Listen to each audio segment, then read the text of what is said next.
Good to see you again. Welcome to Chapter 1, Section 2 of the online video course, Chinese Traditional Culture and Spiritual Healing. I'm Xiao Henbi, a teacher at Guangdong University of Foreign Studies. Professor, I have been at a low point in my life recently, hitting rock bottom. I feel like I'm weak and I feel like a loser. My family and friends have been encouraging me to get out of it, but I just can't.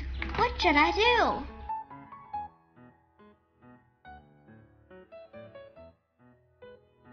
The weak tend to devalue themselves because of their perceived shortcomings.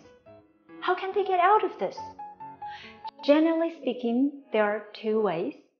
The first way out is also the conventional approach, that is, turning the weak into the strong. Now the world is led by such preaching. Winning is everything, losing is nothing. Weakness invites aggression. The world favors only the strong. That's why we have to be strong and successful. This mindset indeed demonstrates a widely proven rationality, since the Darwinist notion of the strong preying on the weak still underpins much of how the world works. In the real world, compared to the weak, the strong apparently have more access to dignity, safety, and freedom. We also need to be mindful that there is likely no one who doesn't want to be strong. However, the social pyramid and the zero-sum game determine that there is always someone, the majority actually, who cannot win the competitive game and become the strong. The people who always fail cannot prove their presence, and they don't have the strength to change for the better. For the weak, the first way out probably won't work. There are plenty of inspirational stories about the weak getting stronger. There are also tips on how to do so. Yet, there's still so many weak people at some point in their lives are bound by their own depression and unable to get out of the low point in their lives. The French writer Camus once said, "We don't want to get rid of our weaknesses. We merely wish to be pitied and encouraged in the course we have chosen." No wonder he was awarded the Nobel Prize for Literature. When he said this sentence, he was not only judging human nature, but also defending it. Once, I read a children's poem by the celebrity child poet Jiang Erman, and I was deeply moved. It goes, "Yes, you can," they said to me. "You need to be courageous," they said to me. So I pick up my courage, courageous enough to say to them that I can't. We adults probably feel the bitterness from the lovely poem. We envy the kid because we feel for her when she said she can't. Whereas too often, we dare not say we can't, because when we do so, the feedback we get is disappointment and contempt.